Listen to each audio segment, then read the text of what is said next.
There are things humans built before they built anything you can visit. Before the pyramids, before Stonehenge, before the earliest temples rising out of the Mesopotamian mud, there were 100,000 years of human life, maybe more, campfires burning in the dark, children learning to knap flint by watching their mother's hands, small groups of people moving across grasslands so wide they had no name for where one ended, and another began, and almost none of it left a monument, almost none of it left anything at all. That's the question that keeps archaeologists and geneticists and anthropologists awake at night. Not just what happened before civilization, but what filled all of that time, because there was so much of it. Modern humans, people with brains like yours and mine, have been around for at least 300,000 years. Writing was invented maybe 5,500 years ago, which means that for something like 294,500 years, humans were fully human and completely invisible to the history books. Not because nothing was happening, because we haven't been looking in the right places, asking the right questions, or using the right tools to hear what the past is trying to tell us. Here's what we do have: stones shaped into points and blades and scrapers by hands that knew exactly what they were doing. Bones split open for marrow and left in patterns that tell us something about how people hunted and shared food. Ash layers pressed into the walls of ancient caves, evidence of fires that burned night after night, season after season. Pigments, red ochre, ground to powder and pressed against stone surfaces in shapes that meant something to someone. DNA, extracted from teeth and finger bones, carrying molecular memories of migrations and encounters and near extinctions. And footprints, actual footprints, pressed into ancient mud and hardened into rock, the literal stride of someone walking towards something 120,000 years ago. This is the evidence we're working with, and I want to be honest with you right from the start. The way any good guide should be when you're about to walk into uncertain territory. A lot of what we know about this period is probabilistic. Researchers look at the physical traces and build the most reasonable interpretation they found, knowing that the next fossil or the next cave site might shift the picture. Different regions of the world have different archaeological records, some dense and studied for over a century, others barely touched. So when scientists say something probably happened, or that a particular behavior may have emerged in a certain period, those words are doing real work. They're not hedging, they're being honest about what the evidence allows. What we're doing tonight is taking that honest, uncertain, genuinely fascinating picture and sitting with it, not rushing toward the cities and the kings and the wars that usually fill the history books, but slowing down, going back to the camps on the lake shores, to the caves where people painted animals they hunted, and maybe animals they feared, to the grasslands where a group of maybe 30 people were everything each other had, to the coasts where people learned to read the tides and fish the shallows and eat shellfish and stare out at a horizon that had no name yet, to the ice at the edges of the livable world where humans pushed farther than any primate had any business going and survived anyway. That's the journey this script is going to take, slowly, deliberately, the way you'd walk through a very old and very dark forest. There's no reason to run. Everything here rewards patience. And before we start, I want to know where you are right now. What city, what coast, what corner of the world are you listening from, and what time is it there? Because this is the thing I love about making these. Someone in Nairobi is listening while the sun comes up. Someone in Glasgow is falling asleep with the rain on the window. Someone in Oakland is already into tomorrow. And someone in Sao Paulo is exactly halfway through their night. We're spread across the same planet that those early humans first spread across. And something about that feels worth acknowledging. So drop it in the comments if you feel like it. Where you are, what time, maybe whether you came here to learn, or to sleep, or both. Because honestly, both is fine. That's why I make them this way. Now, let's go back not to the beginning of the universe, not even to the beginning of our species, just to the long human night before anyone thought to write anything down. So, let's start with a definition, because the word civilization carries a lot of weight, and we should know exactly what we mean when we use it. When historians and archaeologists talk about civilization, in the technical sense, they are pointing at a fairly specific cluster of things: cities, or at least large permanent settlements with dense populations, writing systems, or some equivalent technology for storing information outside of human memory. States meaning centralized political authority with the power to tax, conscript, and make decisions for large numbers of people. Usually, you also see monumental architecture, professional specialization, and formal religious institutions. These are the markers. And the earliest examples we have of anything that checks most of those boxes appear around 5,500 to 6,000 years ago in Mesopotamia and Egypt, and somewhat independently in the Indus Valley and in China not long after. That's the starting line for civilization, as most textbooks define it. But here's the thing about starting lines. They don't tell you when the runners left home, because the humans who built those first cities didn't emerge from nowhere. They were the descendants of people who had been doing enormously complex, culturally rich, cognitively demanding things for a very long time.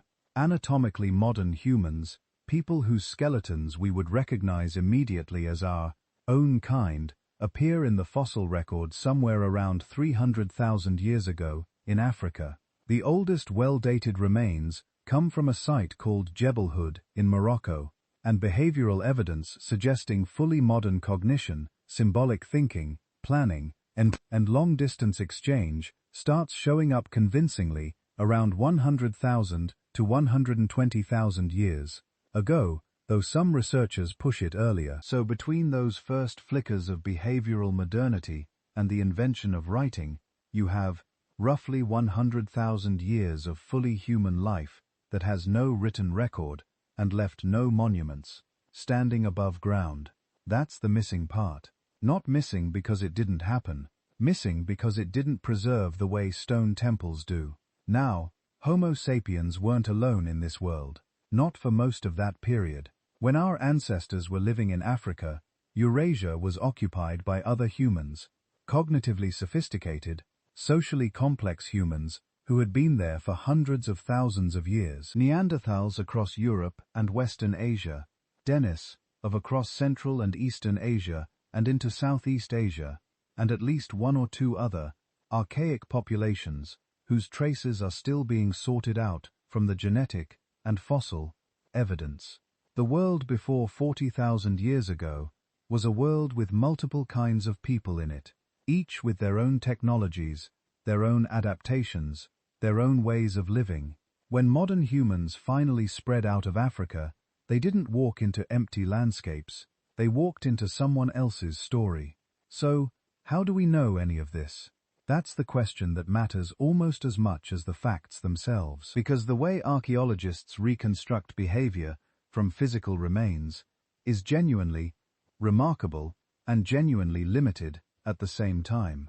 What survives tends to be what's hard. Stone tools endure beautifully. Bone survives under the right conditions. Ash and charcoal can be dated with some precision. Ochre and other pigments cling to rock surfaces for tens of thousands of years. What disappears is almost everything else. Wooden tools, plant foods, woven materials, spoken language, music, social rules, kinship systems, beliefs, all of it, organic or intangible, all of it gone. What we find is the durable residue of lives that were mostly made of things that don't last. And even what does survive is unevenly distributed. Caves are spectacular preservers because they're sheltered and stable, and archaeologists have been digging them for over a century. Open-air sites are harder to find, harder to read, and have often been disturbed by thousands of years of erosion, farming, or construction. Coastal sites from this period are almost entirely underwater now because sea levels were lower during the ice ages and have risen significantly since. That means we're probably missing a huge portion of the record from exactly the kinds of productive coastal environments where early humans likely concentrated in large numbers. What all of this means is that the story of pre-civilization humanity is not a simple story, and it's not a finished one. What researchers can say with confidence is that these were not simple people. Complex thought, social coordination, long-range planning, symbolic expression, all of it was happening. All of it was present. The absence of writing doesn't mean the absence of culture any more than the absence of photographs means a person had no face. And that's the core idea to hold on to as we move through everything that follows. Complexity doesn't require cities. Culture doesn't require texts. Meaning doesn't require monuments. The people we're talking about were fully, deeply, remarkably human. They just organized that humanity in ways we're only beginning to understand. The evidence is subtle, scattered, and incomplete, and it's still more than enough to be astonishing. To understand what those missing 100,000 years felt like from the ground, you have to change the background picture in your mind. Not rolling green fields and warm summers, like a postcard from the English countryside. Not endless Sahara dunes either. Think of a world whose basic setting keeps sliding back and forth, like a dimmer switch someone is always fiddling with. Glacial, interglacial, colder, warmer, back again. Over the last couple of million years, Earth has been cycling in and out of ice ages. Huge ice sheets grow over North America and northern Europe, then shrink back. Temperatures drop by several degrees on average, then climb again. Sea levels fall, then rise, sometimes by more than 100 meters. These changes don't happen overnight. A full glacial-interglacial swing takes tens of thousands of years. But inside those big swings, the climate can jerk around surprisingly fast. From the perspective of a human lifetime, you might notice winters getting a little harsher, summers a little shorter, game a little scarcer. From the perspective of a few generations, your grandchildren might be living in a landscape that your grandparents would barely recognize. For people without cities, without stored grain, without any guarantee about next year's rainfall, climate wasn't background. It was the main character. When ice built up at the poles and on northern continents, it locked away enormous amounts of water. Global sea level dropped in some phases by over 100 meters. That single fact quietly redrew the map of the planet. Shallow seas turned into dry land. Wide coastal shelves became broad plains. Places that are now underwater, continental margins, river mouths, estuaries would have been exposed, and in many cases, beautifully rich environments. Rivers would have been longer. Their lower valleys stretched out across what is now seafloor. Fresh water, fish, shellfish, plant foods, driftwood, all concentrated where land met the lowered sea. It also meant land bridges appeared where today we see only water between Siberia and Alaska. A vast cold grassland barrier connected Asia and North America. Between what is now Britain and mainland Europe, a low marshy plain called Doggerland joined the two. Between islands in Southeast Asia, chains of stepping stone land meant you could walk or wade to places that now require boats. These weren't narrow little paths. During glacial low stands, some of these land bridges were hundreds of kilometers wide. Herds of animals crossed them, predators followed, and behind the predators, humans. Then thousands of years later, the ice retreated, seas rose, coastlines crept inland, drowning old campsites, old hunting routes, old stories tied to specific headlands and river mouths. A bay became a strait, a grassland became a shallow sea. What had once been your people's familiar territory could over the course of a few generations turn into a place no one could walk anymore. From our perspective looking back, those drowned worlds are mostly invisible. The best camping spots, the most productive shorelines, the places where people probably gathered in the largest numbers for tens of thousands of years. Many of them are now under tens of meters of water. That's part of why the record looks so patchy. We're missing not just time, but geography. On land, Something similar was happening with ice and climate. When glaciers grew, they didn't cover the whole planet. They draped themselves over high latitudes and high mountains. In between, vast regions stayed ice-free, but colder, drier, more seasonal.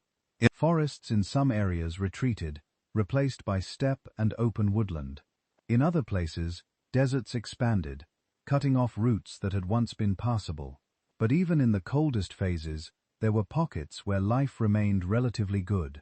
Places where water still flowed, plants still grew, herds still passed through. Biologists and paleoclimatologists call these refugia, refuges. Refugee could be river valleys that kept running because they were fed by distant glaciers, springs bubbling up from aquifers, untouched by surface drought, coastal zones where upwelling brought nutrients and fish close to shore, sheltered, south-facing slopes that caught more sun and stayed just a bit warmer than the land around them. For humans, these places were resource magnets. Again and again, in the archaeological record, you see the same pattern. As climates worsen, populations retract into a smaller number of favorable zones. Groups that have been spread widely across a region cluster along major rivers, around lakes, near persistent springs, in coastal pockets where shellfish and seaweed and stranded whales could buffer them against bad years inland. When climates improve, people flow back out along those corridors, up the river valleys, across the reopened grasslands, onto newly exposed coasts. When climates worsen again, they pull back. Expansion, contraction, expansion, contraction, breathing in and out with the ice. From the inside, that would have meant languages, customs, and technologies constantly mixing, separating, remixing, as groups split off, met others, merged, or disappeared. A slight shift in rainfall could tilt the balance between one valley and another. A river that had always run in living memory might suddenly go dry for several seasons in a row. A marsh that had been a reliable source of reeds and birds might salt over as sea level rose. People would follow the water, or the animals that followed the water. Sometimes that might mean a whole band agreeing to move, elders and children included. Sometimes it might mean a few adventurous families quietly slipping away to try their luck in a new direction. Over centuries, those small decisions add up to what we, from a distance, call a migration pulse. We can actually see some of these pulses in the genetic data. Periods where lineages spread rapidly, suggesting population growth and movement into new ground.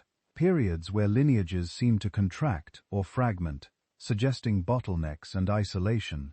But long before genetics, the environment itself was recording these changes. Layers of mud at the bottom of lakes and oceans trap tiny fragments of past landscapes. Grains of pollen from plants raining down year after year. Shells of microscopic organisms that build their bodies with oxygen from the surrounding water. Dust blown from distant deserts. When scientists drill long, slender cores through these sediments, they pull up a timeline. Pollen types stacked in sequence tell you which plants were flourishing when. Pine and spruce in colder spells, oak and other broadleaf trees in warmer ones, grasses and sagebrush when things were dry and open. The ratio of different oxygen isotopes in shells hints at global ice volume and temperature. Layers richer in dustmark, windier, probably drier conditions. Layers rich in charcoal mark ancient fire regimes. Ice cores from Greenland and Antarctica hold even finer grain stories. Year by snow-trapped bubbles of air, traces of volcanic eruptions, subtle shifts in atmospheric gases. In those frozen cylinders, you can see abrupt warming events, sharp steps, lasting only a human lifetime or two, where temperatures jumped by several degrees, fast enough that a person born at the beginning might die in a climate so noticeably different from the one they grew up in. Now, line that up with human timelines. In a world where your survival depends on tracking animal migrations, knowing the season when a particular plant ripens, remembering where the last good spring was during the last bad drought, Those swings were enormous pressures. When conditions worsened, groups that clung too rigidly to old habits would have suffered. Groups that experimented new foods, new tools, new alliances, new routes had a better chance. So environmental change didn't just move people around. It turned up the volume on innovation. Cold, open steppe favored efficient long-range hunting weapons and good clothing. Dense forests favored close-range ambushes and tools for woodworking. Unstable rainfall pushed people towards strategies that spread risk, sharing food more widely, within and between groups, building alliances, arranging marriages across distance. So you had kin to turn to if your local resources failed. An unusually rich patch, say a riverbend where migrating fish stacked up, or a coastal lagoon, heavy with shellfish, could anchor people seasonally, or even for most of the year. That kind of semi-sedentary life makes new things possible. Heavier tools, more elaborate shelters, more complex social rituals, because you'd seeing many of the same people year after year in the same place. Then a shift in sea level or rainfall might undercut that security, forcing people back into higher mobility. Techniques and customs that had evolved around relative stability would have to be trimmed down, made portable, adapted. From our distant vantage point, those reorganizations don't leave written chronicles. There's no inscription that says, "In the year when the river failed, we abandoned the lower camp and went toward the mountains." What we see instead are pattern changes, layers in a cave where the stone tools suddenly switch styles, bones of different animals appearing, indicating a new menu, charcoal spikes suggesting a phase of heavy burning, perhaps to clear vegetation or drive game. Gaps in the record from one region coinciding with new sites appearing somewhere else. Put the environmental cause and the archaeological layers side by side, and you start to glimpse the choreography. A cold snap here, followed by evidence of people clustering in refugia, a warm interval there, followed by a spread of new tool types over broad territories. Sea level dropping, followed by signs of expanding coastal use. Sea level rising, followed by inland sites growing in importance. The missing 100,000 years, in other words, didn't unfold on a stable stage. The stage itself was sliding, tilting, flooding, freezing, thawing. Ice advanced and retreated. Forests expanded and shrank. Coasts moved tens of kilometers back and forth.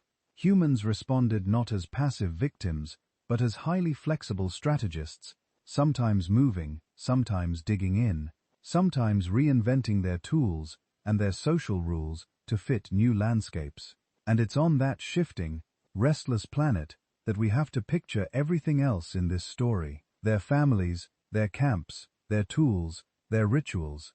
To see how they actually live day to day, we need to zoom in from the global ice and ocean picture to the scale of the small moving group. So now, with the world's climate clock ticking in the background, let's step into one of those bands and see how life without cities was organized from the inside.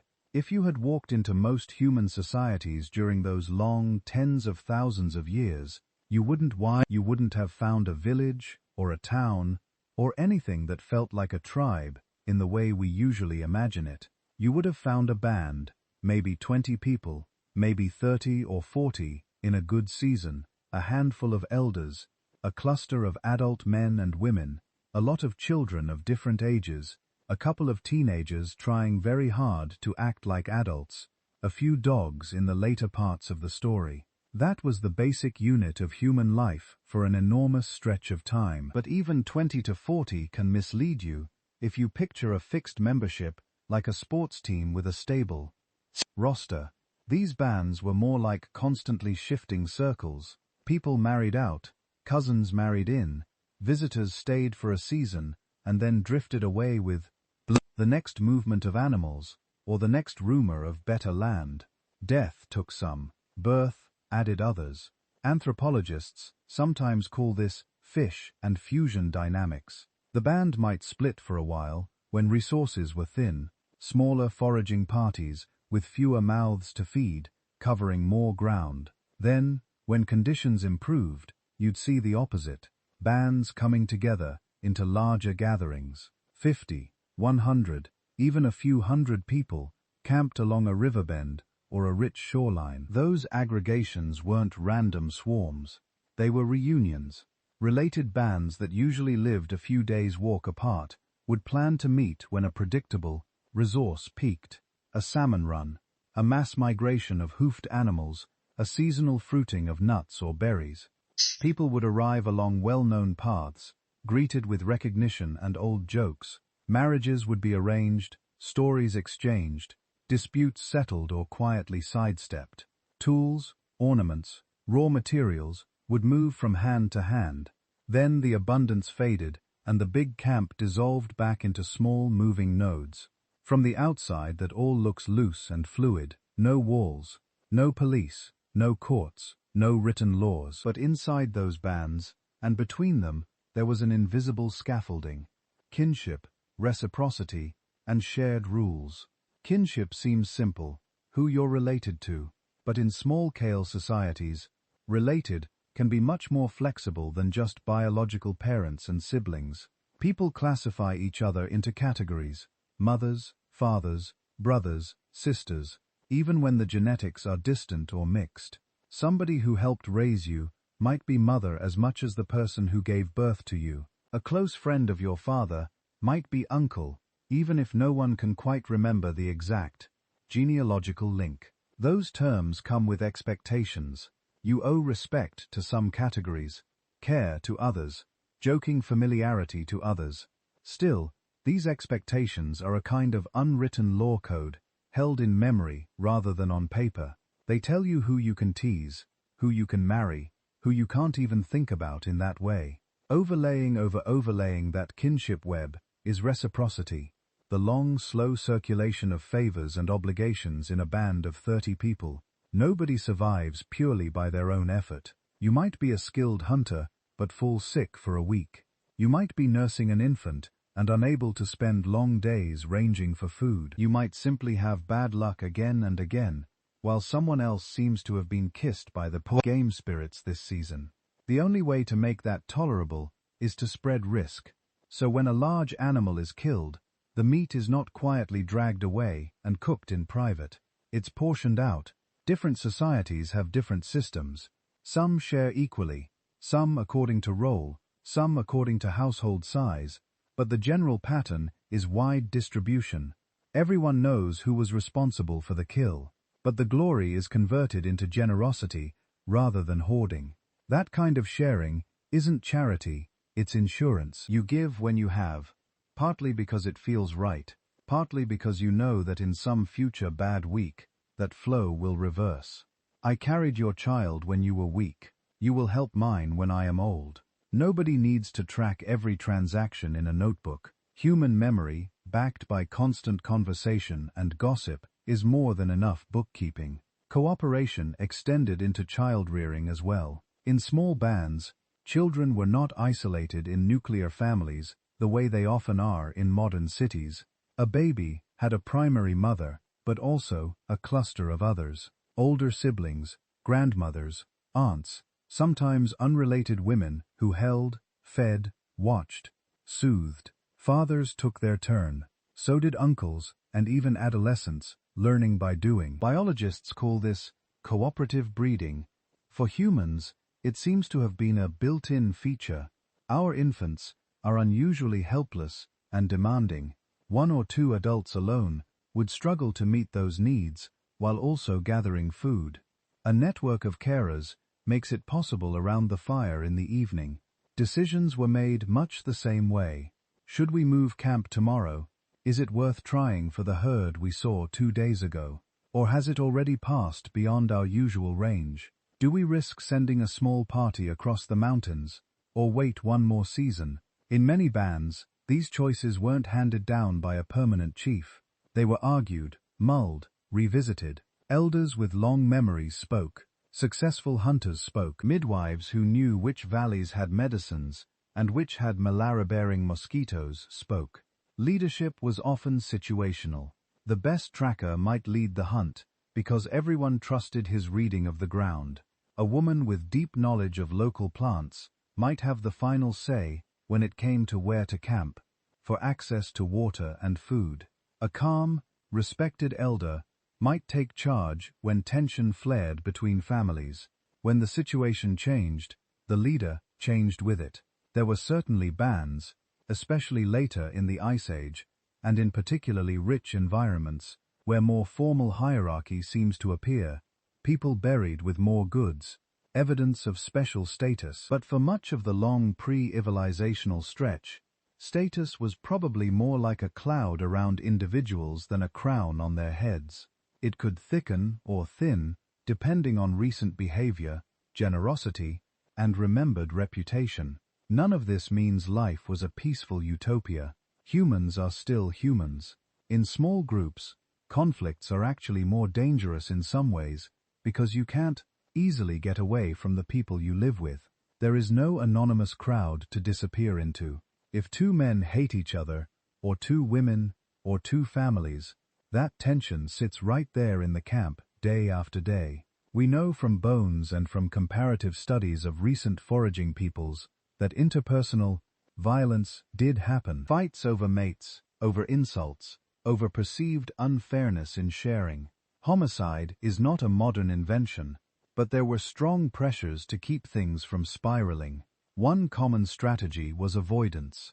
If a feud became too bitter, one party might simply leave, joining relatives in another band, or forming a new offshoot group. In a world with low population density, space was a kind of safety valve. Another was mediation. Older respected figures could step in, reminding people of obligations, proposing compensations, gifts, apologies, ritual gestures that allowed face to be saved. Among some recent hunter-gatherers, a song duel, or a joking contest, stands in for a fistfight. The audience's laughter decides the winner, and the matter is, in theory, laid to rest. Without prisons or standing armies, the harshest collective punishment available was expulsion, or in extreme cases, group-sanctioned killing of someone seen as an ongoing threat. Both would have been rare, but in small bands, the mere possibility could be a strong deterrent. To be cut off from your kin network was to lose your safety net. As we talk about these patterns, band size, sharing, situational leadership, it's tempting to treat modern hunter-gatherer societies as perfect mirrors of the deep past. But they aren't. Groups like the San of southern Africa, the Hadza of Tanzania, indigenous foragers in Australia, or the Arctic, all live or lived under the shadow of neighboring farmers, herders, and states.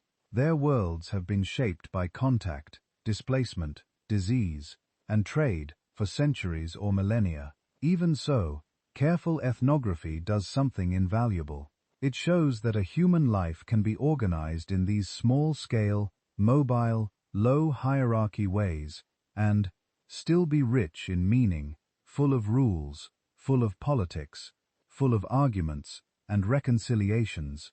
It gives us plausible models for how bands might operate when there are no kings, no police, no written constitutions. And when we lay those models alongside the archaeological hints, small campsite sizes, the patterns of seasonal movement, shared tool styles spreading across vast areas, it becomes easier to picture those long-ago evenings, not as silent, grim struggles against the cold, but as dense social worlds, people teasing and flirting, negotiating and remembering, raising children together, keeping track of who owed what to whom, deciding where to go next. On that foundation of small bands and invisible institutions, everything else in the missing 100,000 years rested. The ways people got food, made tools, built shelters, and slowly, patiently transformed their relationship with the landscapes around them. So, with that band in mind, circled loosely around its fire, let's look more closely at how they actually stayed alive from day to day, how they found water, managed fire, and wove their lives around the slow, repeating rhythms of the camp. When you zoom in from the big evolutionary story to the scale of a single day, survival looks less like heroics and more like repetition. Wake, warm, walk, gather, share, sleep, repeat thousands of times with small variations and occasional crises. Start with food, because almost every decision the band makes in the end loops back to calories. For much of the deep past, hunting and gathering did not mean constant dramatic hunts with spears raised against mammoths. It meant what archaeologists sometimes call broad-spectrum foraging. Imagine a landscape mentally divided into dozens of little categories. This valley, where a certain tuber grows, if you dig in the right places. That ridgeline, where a tough bitter seed can be roasted to become edible. A particular patch of coastal rocks, where shellfish cling in predictable bands. A rotten log that means fat, slow grubs, if you know how to split it. A termite mound that can be raided at dusk. An anthill that yields sour, crunchy larvae. A place where at certain times of year, birds' eggs can be quietly lifted from nests. Each of these resources alone is small. Together, they form a safety net. Plants were probably the backbone of that net. Roots and tubers full of starch, greens, and shoots rich in micronutrients, fruits when they were in season, nuts packed with fat and protein. Many of these raw plants are hard to chew, hard to digest, laced with mild toxins or irritants. Fire and patience can transform them. Roasting a tuber breaks down tough fibers. Leaching bitter seeds in running water carries away poisons.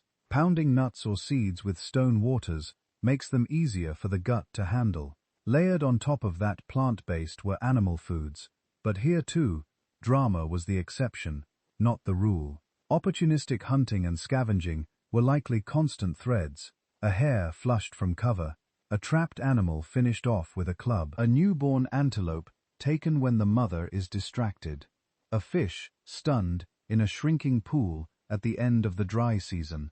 If a large animal fell, a deer, a wild horse, an antelope, that was a windfall. But windfalls, by definition, are not everyday events. Small stuff matters more than our imaginations usually allow. Lizards, frogs, snails, insects, birds, rodents. In many traditional foraging societies recorded in recent centuries, women and older children supplied the majority of daily calories, not with spears, but with digging sticks, baskets, and keen eyes. The day's food then came from a mosaic of choices, a little bit here, a little bit there, guided by detailed memory of where things grew, crawled, nested, or burrowed last year and the year before that. Over all of this, quietly shaping what was possible, was fire. The band might not have been able to make fire from scratch in every era. Controlled use of naturally occurring fire came first.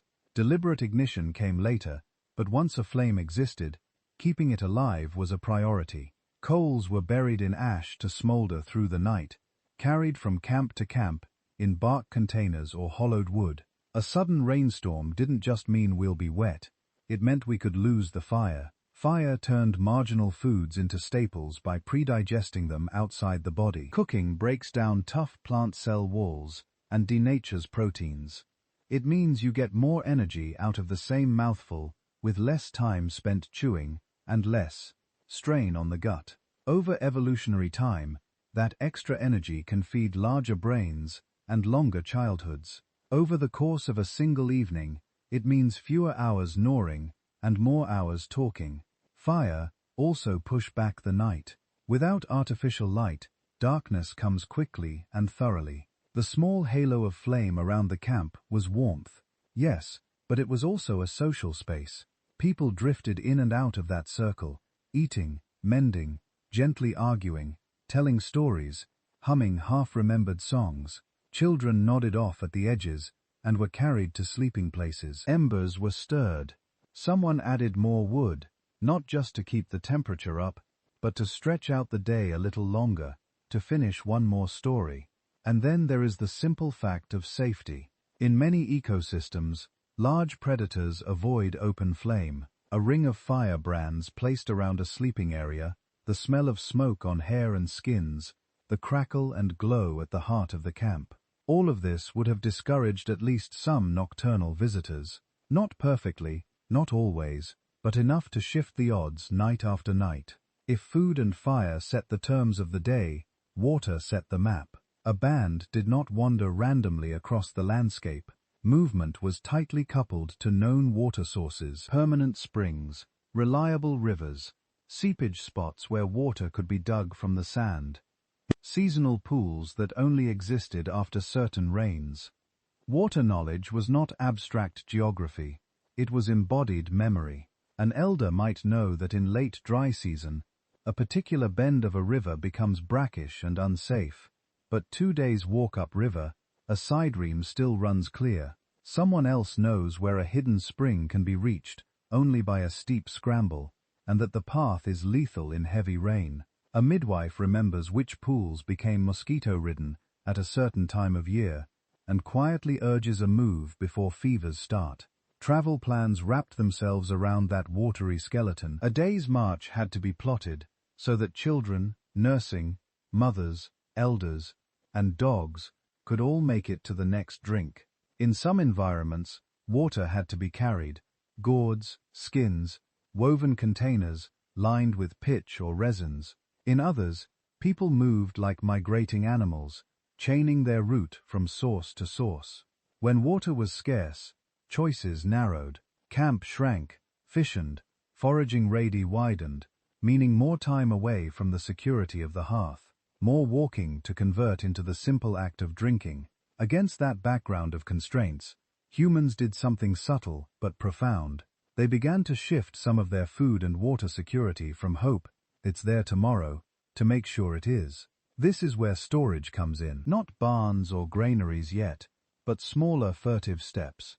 Meat from a large kill might be dried on racks, smoked slowly over banked fires, or cached in cool crevices, high branches, or shallow pits lined with leaves and stones.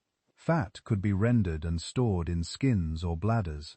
In colder regions, frozen ground itself became a kind of natural refrigerator. Archaeologists find hints of this in repeated use of particular rock shelters that seem to have been returned, points in concentrations of bones that suggest systematic drying, and transport of meat in pits that show signs of having held food rather than bodies. Plant foods could be cached too. Bundles of nuts stashed under rocks, dried tubers tucked into cracks, seeds stored in baskets hung beyond the reach of most scavengers. Not every experiment would have worked. Some catches would be raided by animals, spoiled by moisture, forgotten when a band was pushed off its usual range. But even the attempt changes the logic of survival. You are no longer only reacting to today's hunger, you are actively smoothing out tomorrow's risks. You eat a little less of the windfall now, in order to have something when the lean weeks come. That requires not just technical skill, but trust. Trust that your bandmates will honor shared cacheches, that they will not quietly strip them while you are away. And around all this, like a slow tide, move to the rhythm of the day. In many environments, the cool hours just after dawn were prime time.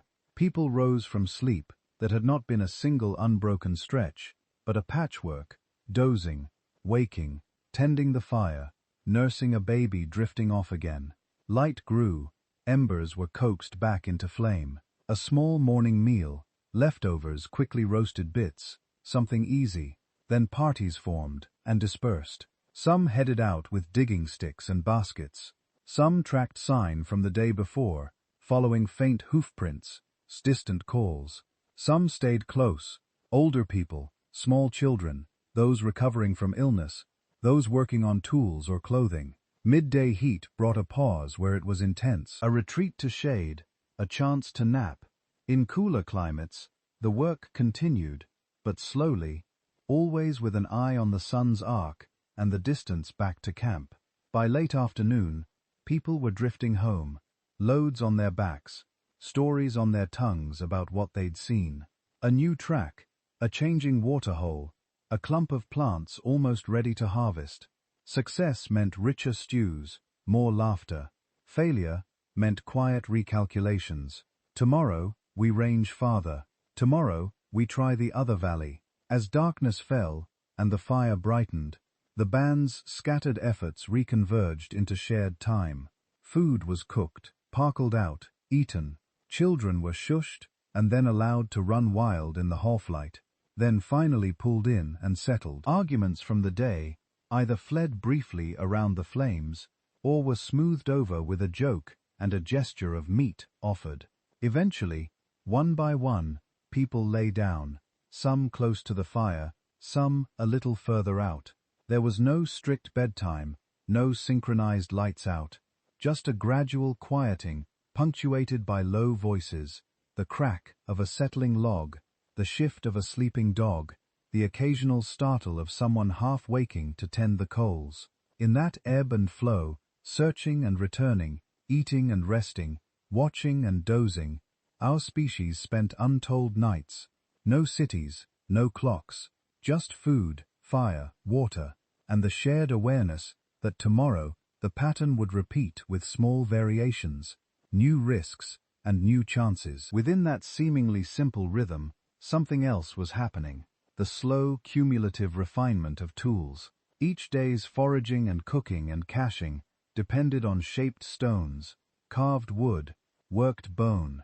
To see how deep that quiet revolution went, we have to follow a single hand as it picks up an unpromising rock and begins to strike. At first glance, it doesn't look like much. A person squats near the edge of camp, a pile of stones at their feet, another stone in their hand. Tap, turn, tap. A few thin chips fall away. Children glance over, lose interest, wander off. It seems like background noise, but that quiet tapping is one of the deepest revolutions in human history. For a very long time, stone technology changed slowly. Early humans had made simple choppers, heavy hand axes, rough flakes that could cut, but not with much finesse. Useful but blunt in every sense of the word. Over hundreds of thousands of years that started to shift, knappers learned to see inside a rock. Instead of just hitting it and hoping for the best, they began to prepare cores with care, shaping them so that each blow would detach a flake of a particular size and shape. From those cores came blades, long, narrow flakes with sharp, regular edges. Suddenly, a single rock could produce many tools, each designed for something specific. One thin blade for cutting meat, a thicker flake for scraping hides, a tiny point for piercing. This wasn't trial and error in the moment. It was the physical expression of a mental template. The napper already knew, before the first strike, what kind of tool the core should yield in the stand. That template lived in minds, not in bones.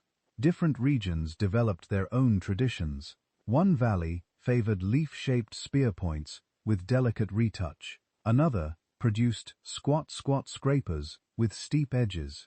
To an untrained eye, it's all just stone tools. To someone growing up in that culture, the differences would have been obvious, as distinct as accents in speech. Those styles mattered. They signaled who you were, where you had learned, which networks your band belonged to. A particular way of shaping a blade could be a quiet announcement. We are the people from the river, not the people from the hills. As stone tools grew more refined, something else began to appear. Tools made not from one material, but from many. Imagine taking a sharp stone point and attaching it to the end of a wooden shaft. To make that work, you have to do several things in a particular order. First, you select a branch or sapling that will flex without snapping. You strip the bark, smooth the surface, maybe straighten it over steam or gentle heat. Then U-shape the base of the stone so it will fit the wood. Notches chipped just so, a slight thinning here or there. The shaft gets carved to match. A receiving groove, or split, that will cradle the point. Now you need something to hold them together. Sinew from an animal's leg, plant fibers, rawhide strips. These must be prepared, cleaned, twisted, sometimes softened in water, before they can be wrapped tight. And to truly lock the joint, you add glue. The earliest adhesives were simple and brilliant. Pine or birch resin, heated until it softens, then let cool to a tacky mass. Plant gums mixed with ash.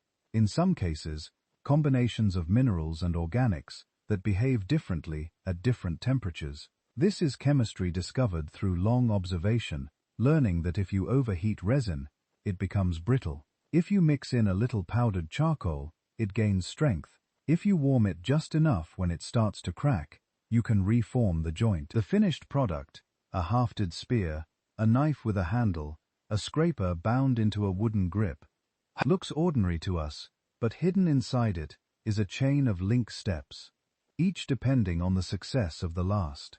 That chain lives across time. You can't improvise it fully in a single afternoon. You have to remember what worked last season, and the season before that. You have to watch someone else do it. You have to teach it. Stone survives well in the ground, so it dominates our picture of the past. But for people living then, stone was only one piece of a larger toolkit. Bone and antler, for instance, were miracles of ready-made structure. Long, straight elements, already tough and slightly flexible. A napper might sit beside a carver, one showered in stone flakes, the other scraping, rasping, polishing a length of antler into a smooth, pointed awl. Bone points could pierce hides without tearing them. Fish hooks carved from bone opened up rivers and coasts in new ways. Barbed harpoons made from antler or bone allowed hunters to latch onto a thrashing animal or a struggling seal and not lose it in a single instant of bad luck. Then there was wood, the most ubiquitous and almost the most invisible. Digging sticks hardened in the fire, their tips charred and scraped to a point, turned shallow roots into a dependable resource. Throwing sticks shaped to fly flat and far could bring down birds or small mammals. Simple clubs and staves provided defense and leverage. In many day-to-day tasks, wood would have been the first choice. It's quieter than stone, warmer to the touch, easier to replace. But outside of exceptional conditions, waterlogging, deep caves, frozen ground, it vanishes without a trace.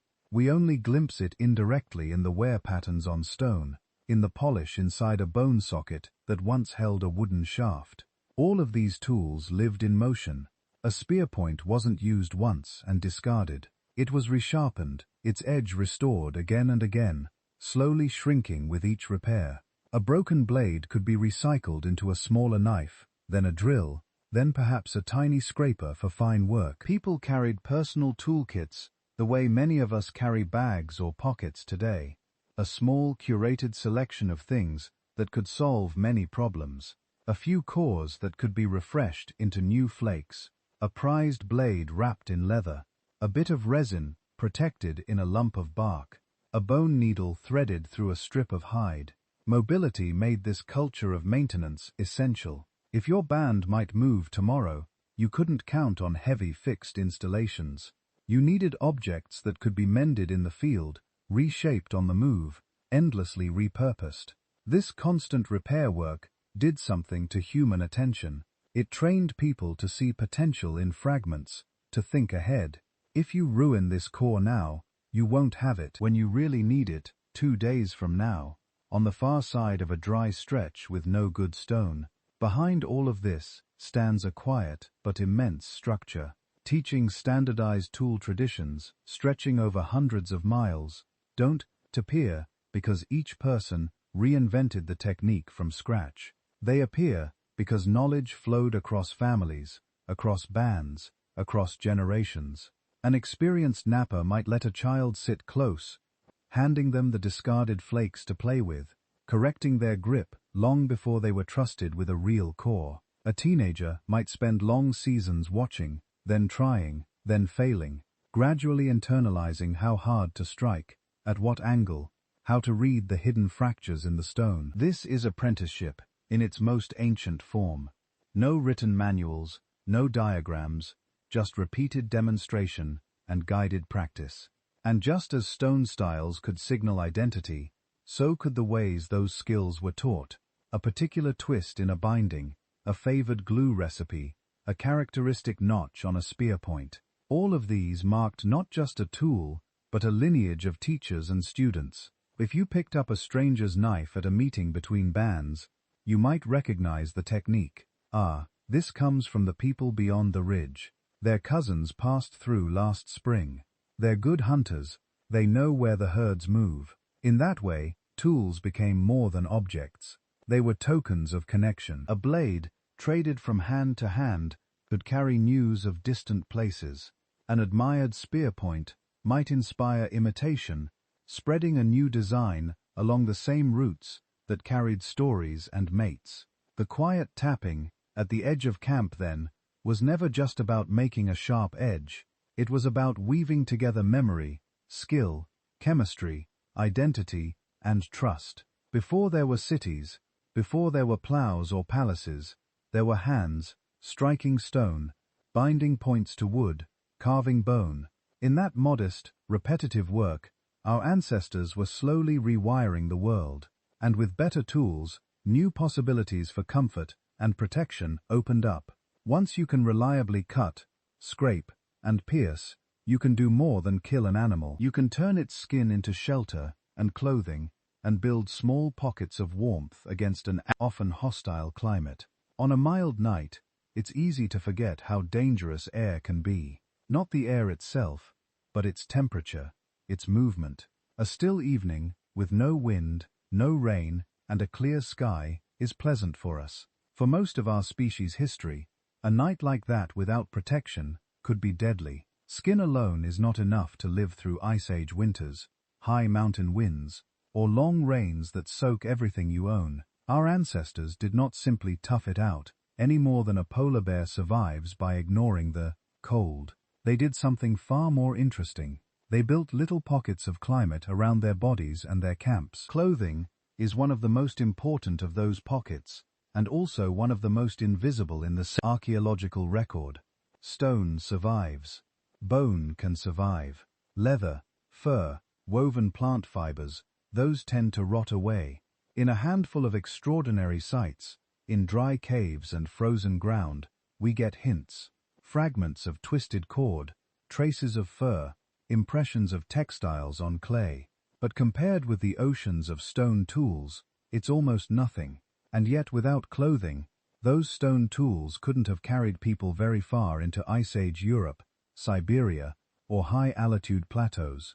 The distribution of human fossils and campsites in cold regions is itself a kind of shadow, evidence. If people were living there year after year, bearing children, raising them, they must have had good protection from the cold.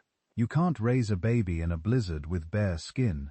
Hides were the starting point. Every large animal brought back to camp was not just meat, bone, and sinew. It was also a sheet of potential shelter. But turning a raw hide into something you can wear comfortably is hard work. Fresh skin is heavy, wet, and stiff when it dries. Left alone, it becomes something like a warped board.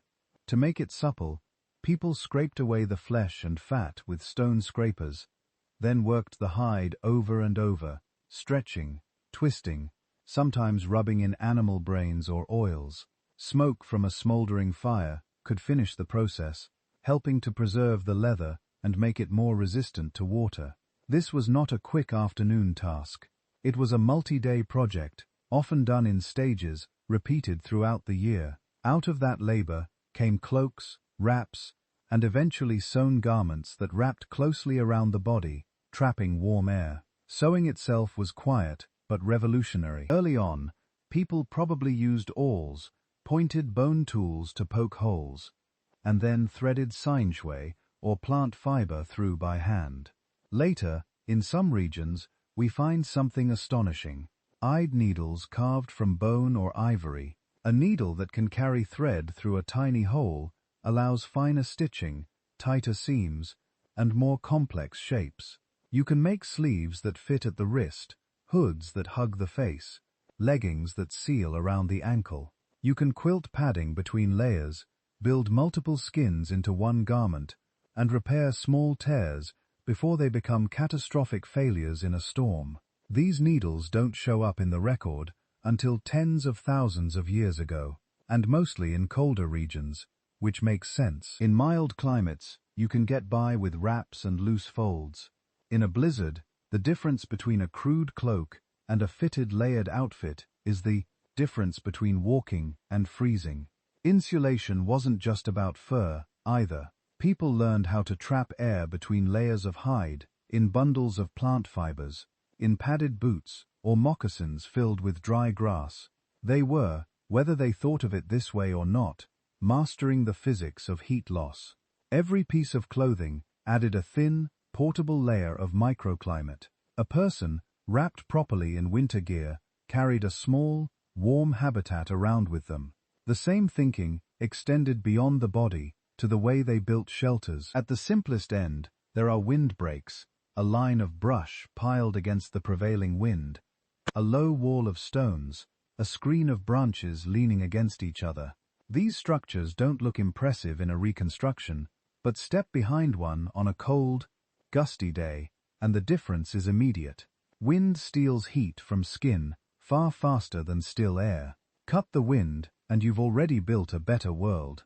More elaborate shelters followed in treeless plains. Mammoth bones and tusks could form a framework for domes covered with hides and turf. In forested areas, people lashed together, bent saplings, layered branches and leaves, then sealed the whole thing with skins. There were likely tent-like structures, made from long poles and large hides, light enough to take down and move with the group. Caves enter the story too, but not as simple holes where people lived in darkness. A cave is a complex environment. Cold air sinks, dampness pools, smoke behaves strangely. A group moving into a cave had to learn which parts flooded in heavy rain, where air currents would pull smoke out, where the floor stayed dry and warmest. A cave, in other words, became a house only when people tamed its internal climate, blocking drafts with walls of stone or hide, placing hearths where their warmth would radiate effectively, using raised areas and platforms to sleep off the cold ground. Wherever they camped in caves under rock overhangs, in tents on open ground, people were arranging space with comfort in mind.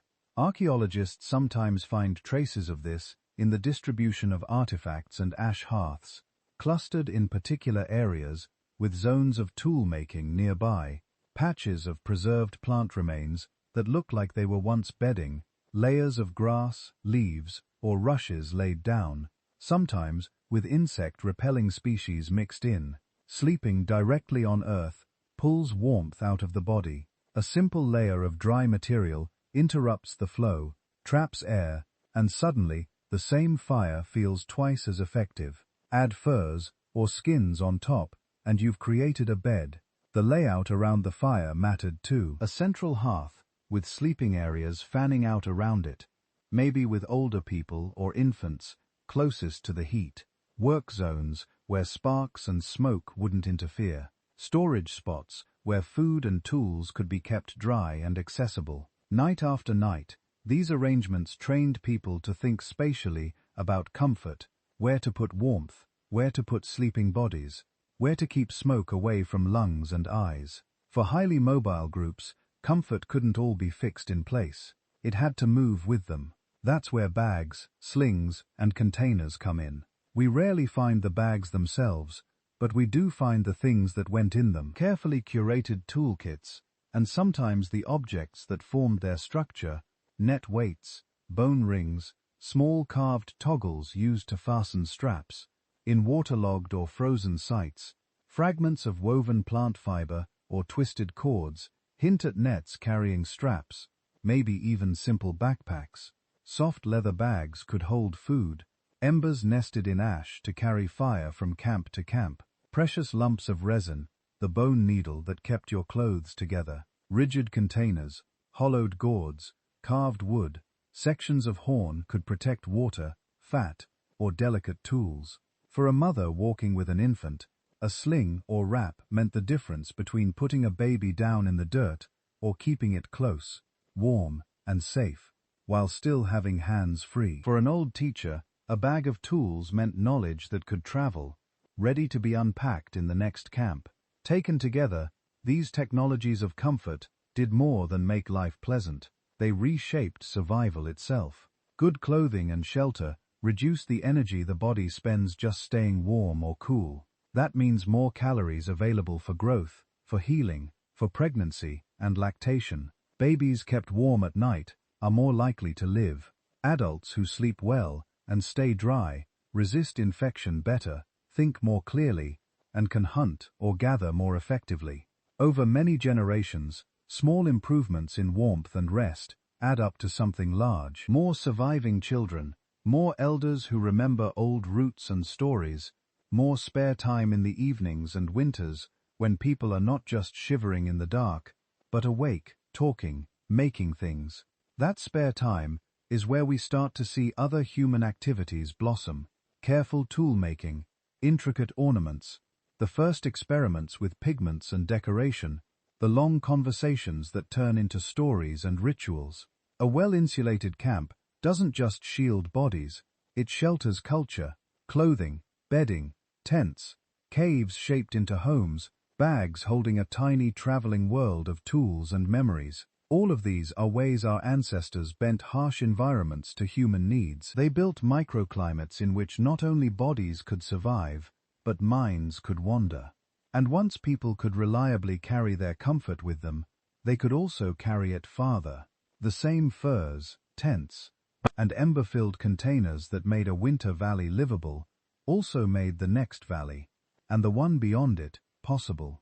Step by step, wrapped in skins, and carrying their small pockets of warmth, our ancestors walked out into new lands. Those movements multiplied over thousands of years, would eventually stretch from African savas to Arctic coasts. To follow them, we have to turn from the small circle of the hearth to the long lines across the map, the paths, seasons, and migrations that carried humans into almost every corner of the planet.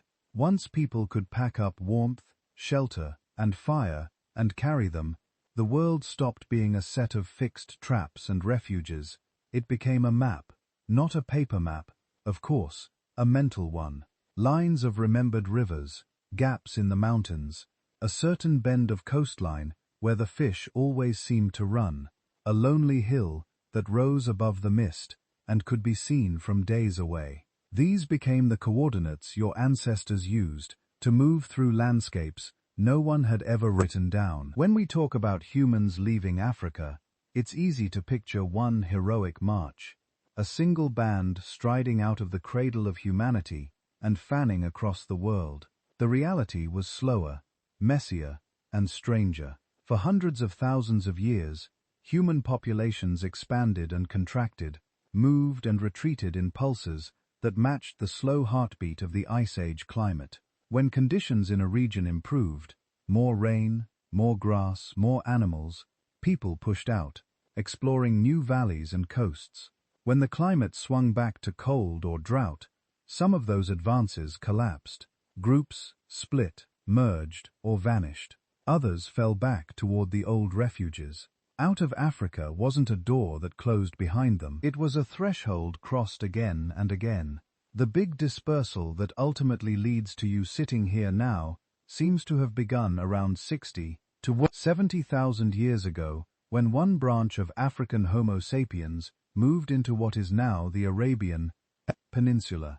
But there were probably earlier attempts, fossils and stone tools in the Levant, and perhaps even as far as China suggests, that humans, or at least human-like populations, had left Africa in smaller waves long before then died out or were absorbed. Think of it less as a single exodus and more as a tide. It rises a little higher each time. Some waves fall back, others climb over the old line and keep going. Once out of Africa, there were two great highways, inland corridors and coastal routes. The inland paths followed what animals had already mapped.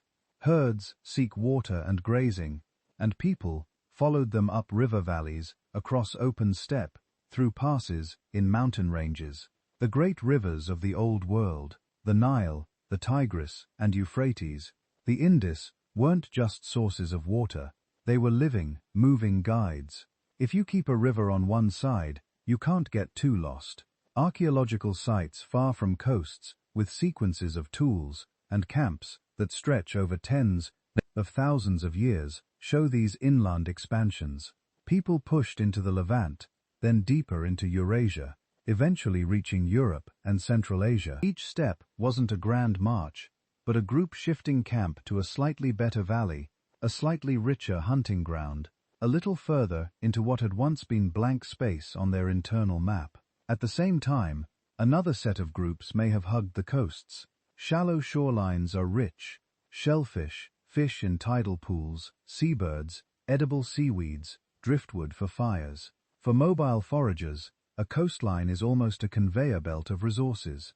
There is growing evidence that some early modern humans moved eastward along the southern edge of Asia, skirting the Arabian shores, then the coasts of India, Southeast Asia, and eventually reaching Australia far earlier than once assumed. The catch is that Ice Age coastlines are often buried now, drowned under seas that rose when the last great ice sheets melted. So, we're working from hints, sites not far from modern coasts, with heavy use of marine foods, distinctive stone tools scattered like breadcrumbs along the route, and the genetics of the people who live in these regions today.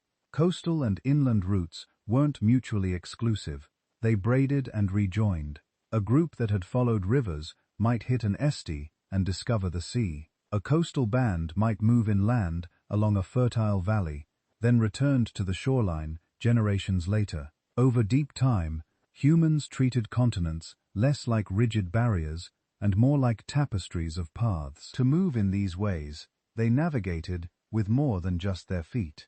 Landmarks were everything: a solitary rock outcrop that looked like an animal, a notch in a ridgeline where the sun set at midsummer, a particular tree shaped by wind. These features became anchor points in memory. Over time, these memories turned into stories. You don't tell your children, travel 80 kilometers northwest until you intersect the tributary. You say, walk until the mountain that looks like a sleeping lion appears on your left. When the river splits like a fork, follow the branch that sings louder. Embedded in myth and tale were directions for real journeys, where the springs never dry, where the snow lingers, where other people are usually friendly, and where ghosts or enemies wait. At night, the sky became a second map. Even without written astronomy, the regular motions of stars are hard to miss if you sleep outdoors your whole life. Certain constellations rise over particular mountains at specific seasons. A bright star might mark the general direction of a good wintering ground. People could have learned to orient themselves by these patterns, checking their course against a sky that was both familiar and full of stories. These mental maps, sung and spoken from elder to child, were as important as any tool. Lose a spear, and you can make another. Lose your roots, and a whole band could vanish in a bad year. Genetics gives us another view of these journeys, but it speaks in a slow, statistical language. When a small group breaks off from a larger population and moves into a new land, they carry with them only a slice of the original genetic variation. This is called a founder effect. Whatever random assortment of genes those pioneers happen to have, eye pigments, immune system quirks, tolerance for certain foods, becomes the starting palette for everyone who descends from them. Over thousands of years, as these descendants spread and sometimes become isolated, their gene pool can drift further from the source. Certain variants become common, not because they are better, but because they were simply there at the beginning. Others vanish entirely. Layer on top of that new bottlenecks, periods when even these descendant populations are squeezed by disease, disaster, or climate shifts, and you get the complex branching genetic history we see today. Echoes of old separations and reunions written into every cell. But this process was never one way. Groups didn't just leave, multiply, and never look back. They met others. They merged. They split again. Some bands that had gone far might turn around after a run of bad seasons, retracing a path back toward older, safer territories. Others might linger at crossroads for generations, becoming mixtures of different lineages, different traditions. Movement was not a single arrow across a map. It was a restless weaving. Water, which we often treat as a barrier in modern maps, was part of that weaving surprisingly early. To reach Australia by at least 50 to 65,000 years ago, humans had to cross stretches of open water, even when sea levels were lower. They didn't need great ships, but they did need something that floated. Rafts of logs, bundles of reeds, dugout canoes, even a few successful crossings repeated over generations would have been enough to carry people, fire, tools, and stories to new shores. There are hints of similarly early water crossings in the islands of Southeast Asia, in the obsidian of offshore islands that somehow appears in mainland sites, in genetic traces that suggest populations moved between separated landmasses long before sailors existed in any modern sense. For your ancestors, a narrow strait wasn't an impossible wall. It was a challenge, a risk to be managed with wood, fiber, courage, and maybe a prayer. Over tens of thousands of years, this combination of portable comfort, mental maps, cautious boldness, and sheer persistence carried humans into deserts, forests, high plateaus, and coasts, from Africa to Eurasia to Australia, and eventually much later into the Americas. Every valley that feels ancient to us, every meadow that seems like it has always had people in it, was once new ground seen for the first time by someone whose only guides were remembered hills, stars, the smell of water on the wind, and a story an old relative told by the fire. Those stories carried people to the edges of the old world.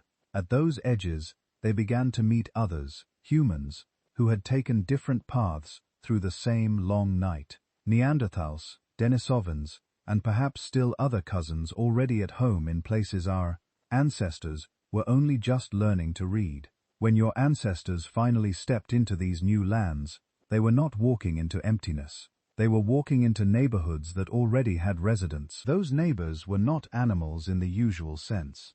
They were people, different people. We call one of these groups Neanderthals. They had been in Europe and Western Asia for hundreds of thousands of years before modern humans arrived, shaped patiently by cold winters, patchy forests, and open steppe. Their bones tell a clear story: shorter, stockier bodies, thick ribs and limb bones that speak of tremendous strength, faces pulled a little forward, with broad noses that could warm icy air before it reached their own lungs. They were not cavemen in the cartoon sense. They used caves when they were useful like everyone else. But they also built shelters, controlled fire, hunted large animals, and cared for their sick and injured. For a very long time, Neanderthals were the dominant humans in Europe and parts of Western Asia. When our ancestors were still confined to Africa, Neanderthals had already weathered multiple ice ages. Further east in Asia, there were other cousins we called Denisovans. We know them mainly from fragments: a fingerbone from a Siberian cave, a jaw from the Tibetan plateau, a few teeth. But their DNA is a loud voice, echoing in the genomes of people in East Asia, in the Pacific, in parts of the Himalayas. Those genetic traces tell us Denisovans weren't rare oddities.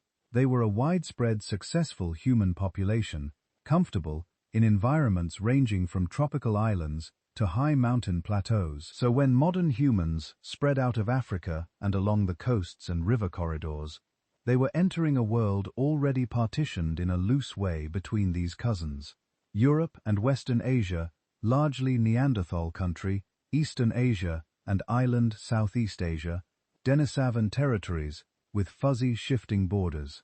Africa, still the homeland of our own lineage, though perhaps not entirely free of older ghosts. What happened when these worlds touched is one of the most intriguing and frustrating questions in all of human history. We know, first of all, that they met close enough to have children together. Almost every person today whose ancestry traces outside of Africa carries a small percentage of Neanderthal DNA. Many people in parts of Asia and Oceania also carry bits of Denisovan DNA. These aren't one-off accidents. Geneticists see evidence of multiple episodes of interbreeding, separated in time and space, encounters in the Middle East, encounters further east, possibly encounters as far south as island Southeast Asia. This tells us some simple things. When these different humans saw each other, they recognized each other as potential mates. With no shared language at first, no shared traditions, bodies still spoke a common grammar, gesture, expression, touch. But what it doesn't tell us is just as important. Interbreeding doesn't automatically mean peaceful integration. It doesn't tell us whether these children were raised in loving mixed families or as captives. It doesn't tell us if bands lived side by side for generations, sharing hunting grounds, or whether most meetings were tense, rare, and dangerous. Genes record that bodies mixed. They are mostly silent about the feelings, the bargains, the rivalries. We have to imagine the social part carefully and humbly. Think of the landscape first. Two human species using similar tools, hunting many of the same animals, gathering many of the same plants. That sets the stage for competition. If a valley can only support so many hunters and a new group arrives, something has to give. But nature allows more than one outcome. One possibility is niche partitioning. Neanderthals might have favored certain prey, big game in open terrain, for example, while Homo sapiens experimented more with smaller animals, fish, or plant foods. Denisovans in high-altitude regions might have specialized in mountain resources, while incoming groups stuck first to the lower valleys. Even small differences in preferred prey, or in the seasons when different resources were used, could soften direct conflict.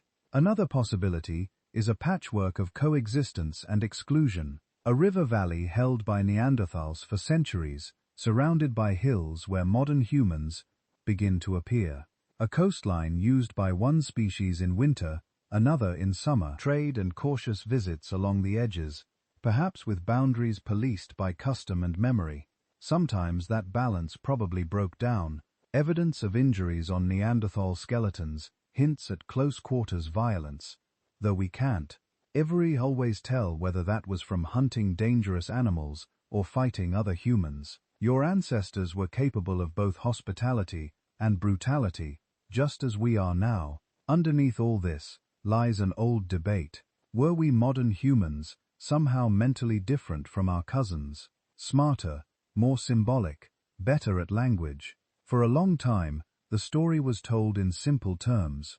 Modern humans, creative, artistic, talkative, Neanderthals, and Denisovans, clever animals, but lacking true symbolism. That story grows weaker every year. Neanderthals buried their dead in ways that suggest care and possibly ritual. They used pigments like ochre and black manganese dioxide, sometimes on shells or objects that look suspiciously like ornaments. There are hints of etched patterns, perforated animal teeth, even possible flute-like bones, not as abundant or as flamboyant as later Homo sapiens are, but enough to make it hard to deny them some kind of symbolic life.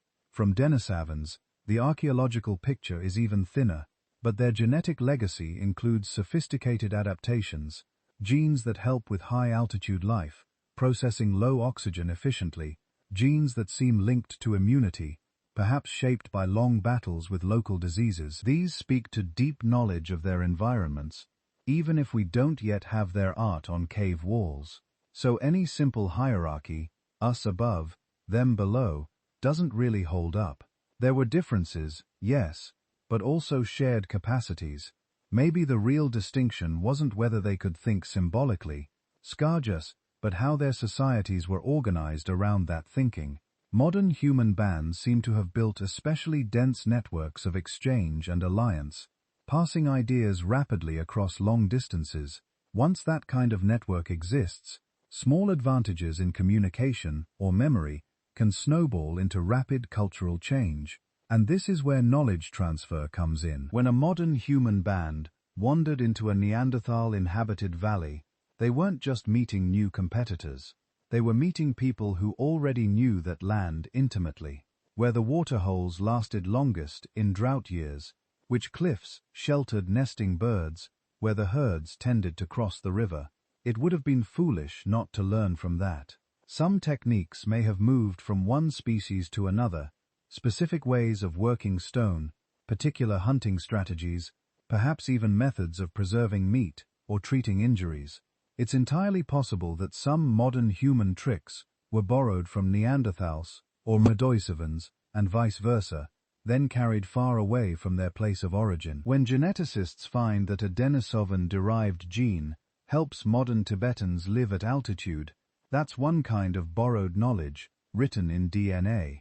There may have been parallel cases in tools and customs, invisible loans across species lines, paid back in children, and shared survival. The hard truth is that the record is patchy. A handful of bones, scattered tools, fragments of caves. From these we are trying to reconstruct delicate things, friendships, rivalries, lessons learned around someone else's fire. Every new find has the power to rewrite the story. What does seem clear is that for a long time, the world was not us versus them. It was a braided human tapestry. Neanderthal bands in their snow-dusted valleys, Denis of groups in high passes and island forests. Modern humans weaving in from the south, all shaped by the same ancient bottleneck, all making lives in the shifting climates of the Ice Age. For tens of thousands of years, their worlds overlapped. Children were born who carried mixed ancestries, who might have moved easily between bands, translating customs, sharing songs whose words we will never know. Then slowly that tapestry unraveled. Neanderthals disappeared from the fossil record around 40,000 years ago. Denisovans fade even more quietly. Only one human species remains in the end, but not a pure isolated line, a mosaic carrying traces of all the others. The next part of the story lives not in bones, but in sound. How these different humans may have spoken, remembered, and imagined their way through shared landscapes. To follow that trail, we have to listen for something that never fossilizes at all: language, story, and the long memory of the mind. Language doesn't leave teeth marks on bones or neat layers in the soil. It vanishes as soon as the breath that carries it is gone. So, how can we say anything about the speech of people who lived 50,000 years ago, or 100,000 or more? We have to work backwards from the shadows it casts. One kind of shadow is anatomical. Inside the skull, the shape of the brain case, the base, the space for the tongue and throat muscles.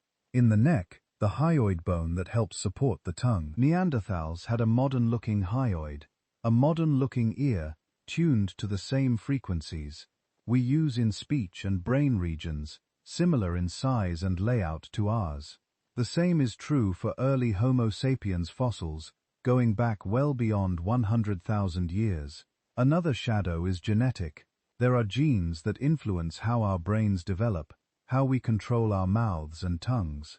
Some of these, like FOXP2, appear in similar forms in Neanderthals, and in us. That doesn't prove they spoke like we do, but it suggests the hardware for complex vocal, learning and sequencing was already there before our lines split from theirs. And then there's the archaeological shadow, behaviors that simply don't make sense without sophisticated communication. Standardized tools appearing over wide areas, delicate hunting strategies that require careful coordination, long-distance trade in materials and pigments, ritual burials repeated in similar ways over thousands of years.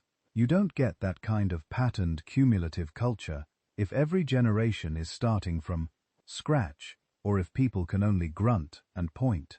You get it when words are being passed down, questions asked, mistakes corrected, stories told. So most researchers now think that by the time our ancestors were walking out of Africa, and meeting Neanderthals and Denisovans, all these humans already had rich, flexible ways of speaking, maybe not modern English, but something capable of gossip, instruction, argument, and myth. What did they use this invisible technology for? Imagine a band on the move, across a vast landscape, no maps, no written notes. The only guide is what people remember and how they can share that memory. Story becomes the navigation system. An elder might not say, "The spring is at latitude X." Instead, when you see the hill that looks like a sleeping animal, walk toward its nose until the ground changes color.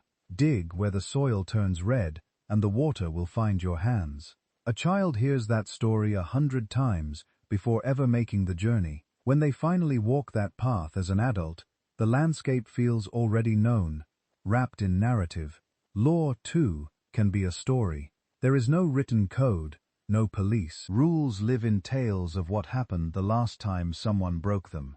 A boy who refused to share meat and later starved when no one shared with him. A woman who lied about a hunting ground and was left behind when the group moved. Told and retold. These aren't just entertainments. They are social software, running quietly in people's heads, shaping behavior. Identity is threaded through the same loom. A night by the fire becomes an occasion to hear who you are. We are the people who crossed the big water when the ice broke. We are the children of the woman who tamed the fire that burned for 3 days. Our cousins live beyond a mountain where the sun rests. These narratives are not precise history in the modern sense, but they anchor belonging. They tell each child, you are part of something that began before you and will go on after you. Perhaps the most urgent function of story is ecological knowledge, which plants heal and which kill, when to dig for roots, how to read the timing of bird migrations or insect swarms, where the herd usually turns when the river runs low. These are not random tips. They are networks of relationships, in time and space, too complex to keep as raw data, so they become characters and plots. The plant with leaves like a lizard's back will steal your breath if you eat it on an empty stomach. The antelope with the torn ear always leads the herd to the western ford when the moon is thin. Dress information in images and rhythm, and it becomes unforgettable. Children absorb it long before they fully grasp its practical meaning. All of this depends on a peculiar human trick, the ability to build culture cumulatively. Other animals can imitate. Young chimpanzees watch elders crack nuts with stones. Young dolphins copy clever hunting techniques, but there seems to be a limit. The techniques don't keep getting more elaborate over generations. Something different happens in our lineage. A child doesn't just copy what a parent does. They're explicitly instructed. Hold it like this. No, not that stone. This one. Listen to where the wind hits the rock. Then you'll know if an animal is inside the cave. Language lets us scaffold learning, layer nuance on top of observation. Once that feedback loop starts, imitation, teaching, tiny improvements, it accelerates. A sharpening trick learned by one hunter becomes standard practice in the band. A new knot for binding spearheads spreads to neighboring groups through marriage ties and visiting. In a few generations, what was once an innovation becomes tradition. The baseline moves. Names are part of that cultural scaffolding. In a small band, knowing who is not optional. It is survival. Personal names let you talk about people when they aren't present, praise them, warn about them, plan around them. They allow memory to reach across distance and time. Don't share hunting secrets with LRA, she told a stranger last season. Ask Maku about the stars. His mother taught him when he was small.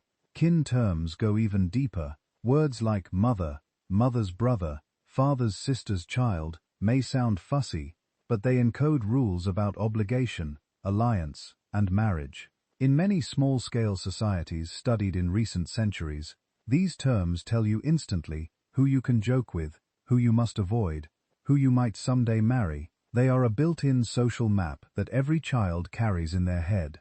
Tabos are another layer of this invisible architecture. Some words are not spoken in certain contexts. Some names are avoided after death.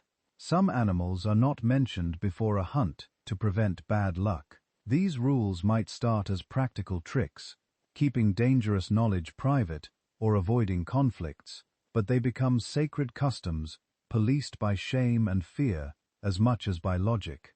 Together, names, kin terms, and taboos form a kind of low-tech bureaucracy. They regulate behavior and expectations without written law, without offices or documents.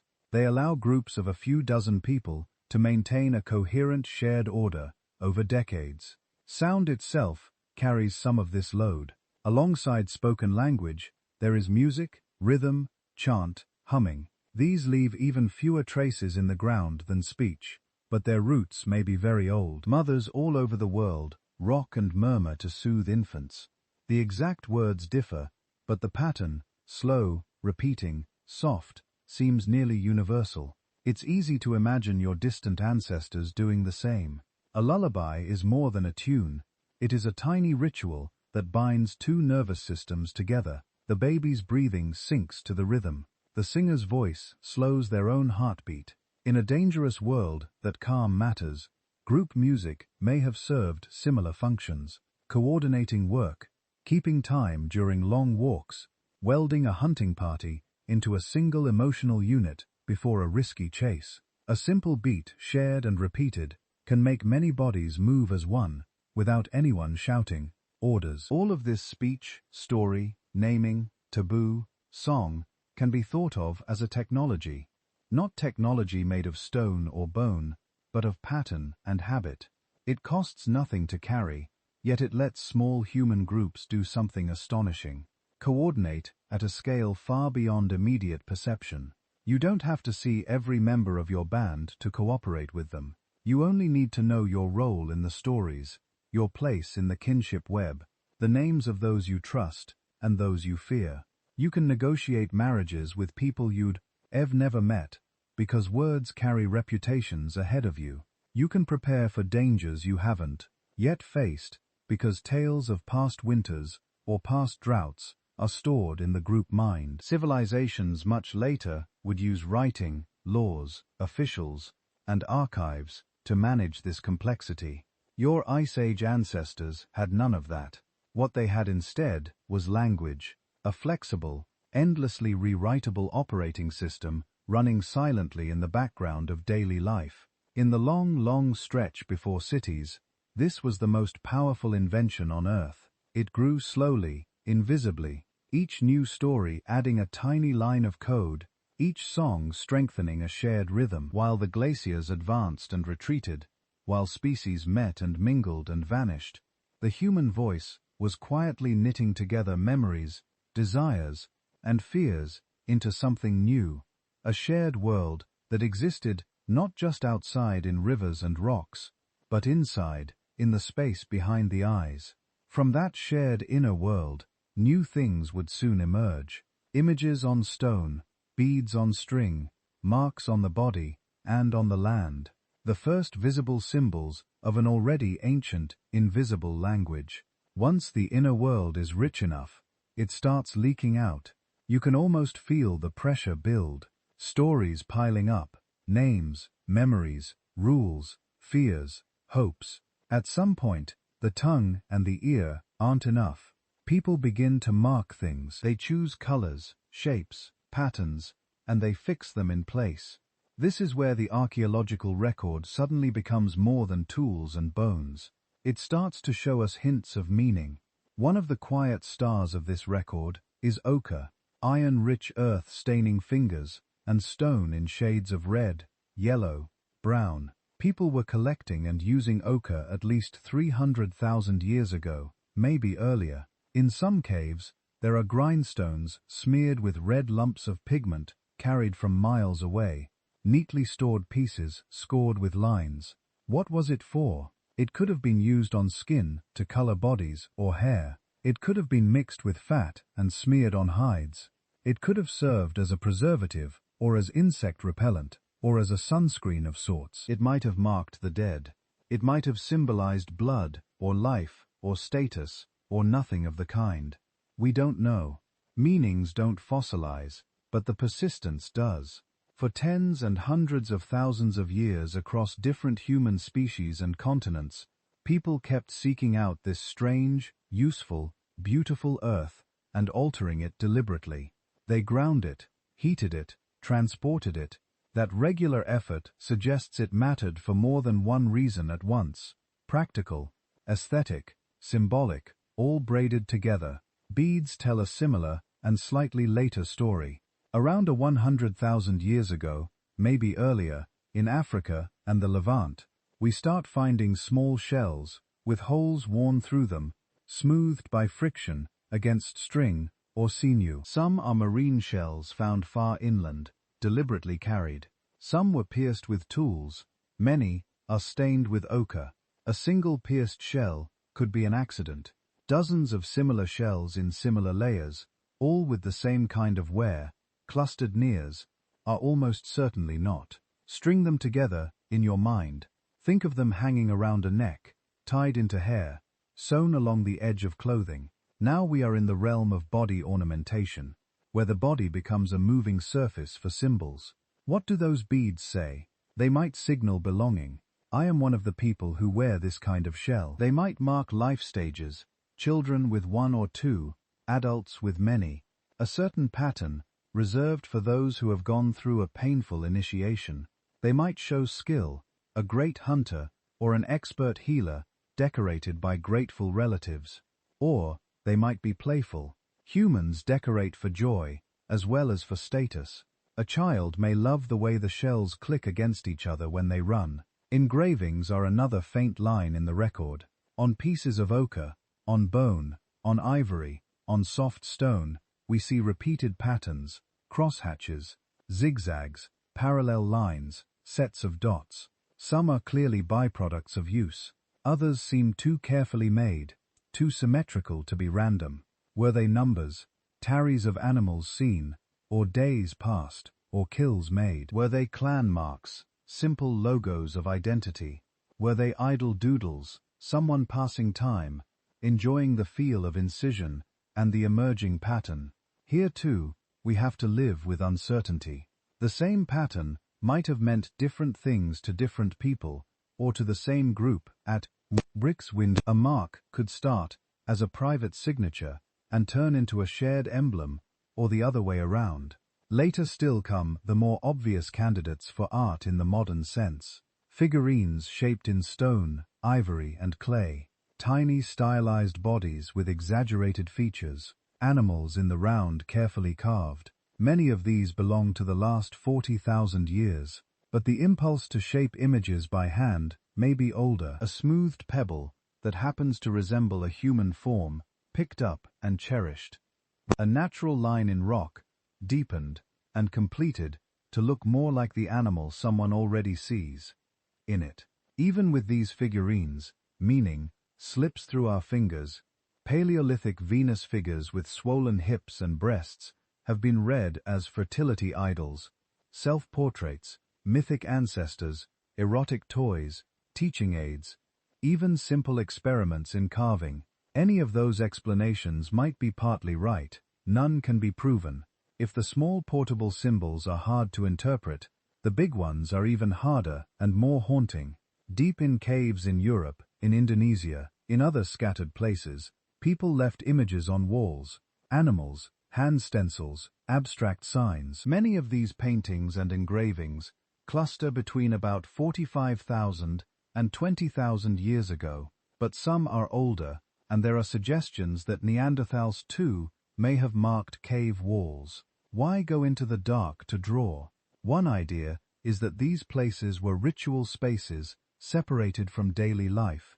The difficulty of reaching them, the crawling, climbing, squeezing through narrow passages, might have been part of their power. Another is that cave walls served as great story surfaces where groups gathered during certain seasons to retell their shared past. Mark hunts renew bonds. Think of cave art as a place-based practice.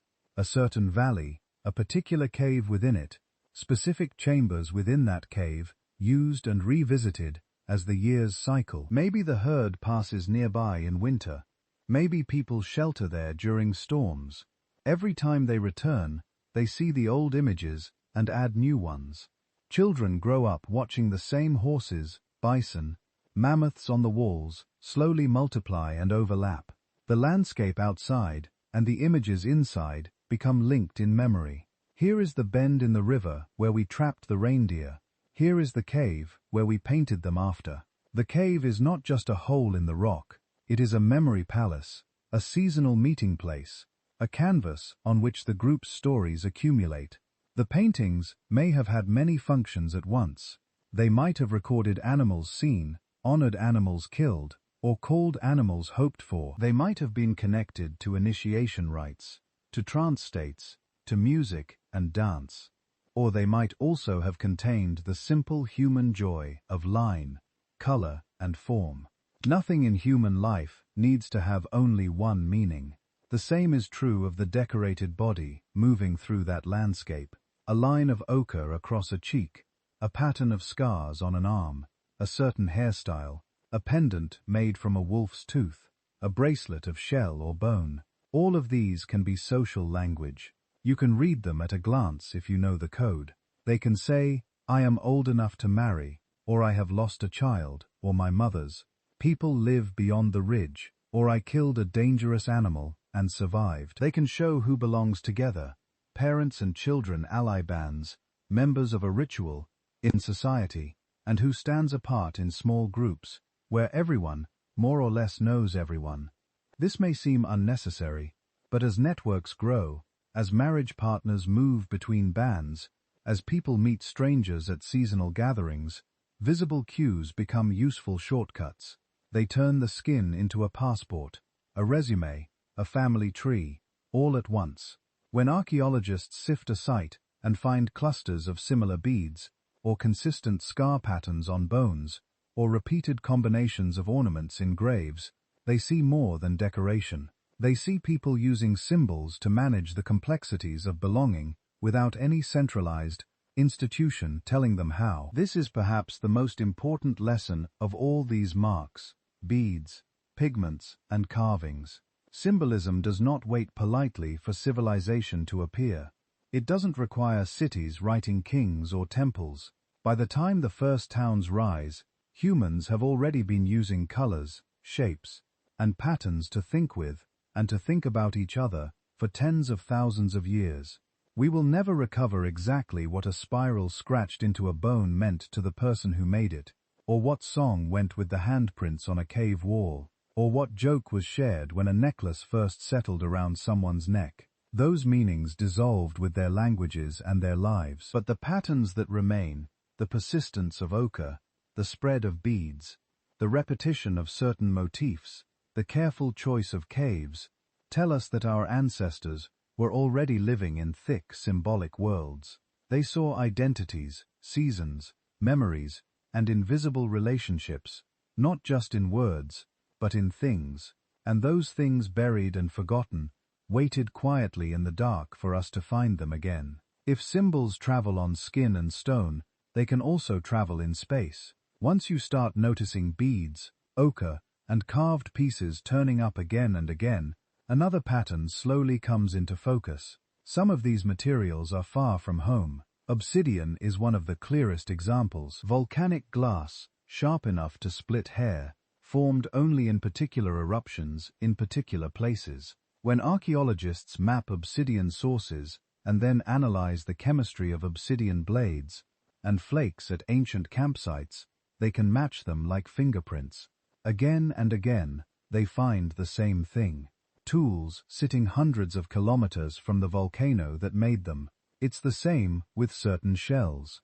Marine shells pierced and worn as beads, lying in layers of soil, far inland, in deserts and river. Valleys that have not seen the sea for thousands of years. The species can be identified. Their modern relatives still live on coasts, sometimes hundreds of miles away. Ochre shows similar journeys, a distinctive red or yellow pigment whose mineral signature points to a single hill or deposit, scattered in tiny flecks at site, spread out across an entire region. Exotic stones tell the same quiet story, a particular kind of green or black or striped rock that only occurs in one mountain range, turned into axes or pendants, then found far beyond the shadow of those mountains. You can imagine one explanation: a few adventurous individuals making long, lonely treks to distant cliffs and shores, coming home with packs full of raw material. And no doubt that happens sometimes. But when the same obsidian source shows up in dozens of sites arranged like stepping stones across a landscape, or the same shell species appears in layers spanning centuries, a different picture becomes more likely. Not heroic solo journeys, but a chain, and quote. Anthropologists call one version of this down-the-line exchange. Instead of one group walking 500 meters to a volcano, They trade with neighbors 50 meters away, who trade with their neighbors, and so on. A core of obsidian might pass through 8 or 10 different camps before finally becoming a knife far. From its origin, the material moves in small jumps, but over time, it covers enormous distances. How do archaeologists tell? Partly by the way the material thins out. Near the source, obsidian or shells are abundant and used casually. Lots of waste flakes, big pieces, even broken chunks tossed aside. Further away, the same material becomes rarer, more carefully used, appearing as tiny blades or small curated objects. The frequency and size shrink with distance, like ripples fading out from a stone tossed into a pond. They also look at patterns in style. If a particular kind of bead or tool shape gradually shifts as it moves away from its source, each region adding its own twist that suggests a chain of communities copying and modifying an idea as it passes along, rather than one central exporter delivering finished goods everywhere. Behind all this movement, there is another quiet fact. Exchange is almost never just about objects. In small-scale societies that anthropologists have studied in more recent times, gifting and trading are ways of making people, not just moving things. A necklace given is a tie created. An obsidian blade passed on might be a bride gift, a thank you for shared hunting, a peace offering after a quarrel, a symbol of an alliance. Marriage itself can be a form of exchange. When a young woman goes to live with her partner's group, she doesn't travel alone. She carries language, stories, songs, tabos, healing recipes, planting tricks, and the styles of beads and ornaments she grew up with. She might also carry literal goods, shells from her river, pigment from her hills, obsidian from a quarry her kin control. In return, her relatives receive gifts, meat, hides, tools, ornaments.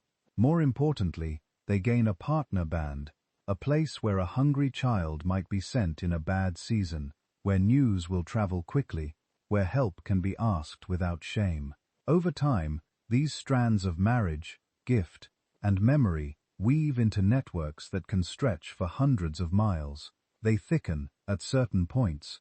Seasonal aggregation sites are some of those nodes, places where at a particular time of year, scattered bands come together, a river crossing where animals migrate, a lake whose fish swell in number during the dry season, a sheltered valley that offers predictable grazing. At these spots, the population density briefly spikes. Fires dot the ground. Old friends see each other again. Strangers meet for the first time. There is courtship, storytelling, argument, reconciliation, shared rituals perhaps, that only happen when the whole extended network is present. And there is exchange. Bundles of hides are opened. A person from the coast lays out strings of shell beads and dried fish. Someone from the upland forests offers resin, medicinal plants, feathered ornaments. Someone from the volcanic plateau shows off glossy obsidian points that cut like nothing else. Things change hands, but so do ideas. A new way of hafting a spear, a different melody for an old song, a clever trap design, a pattern of scars or paint associated with a particular rite of passage. When groups part again and scatter back across the landscape, they don't just carry heavier packs, they carry news. Who has died? Who was born? Where the herds were thick last year? Where sickness has appeared? Which groups have been quarrelsome? Which generous? In an environment without grain stores, without banks, without written contracts, this kind of network is a safety net.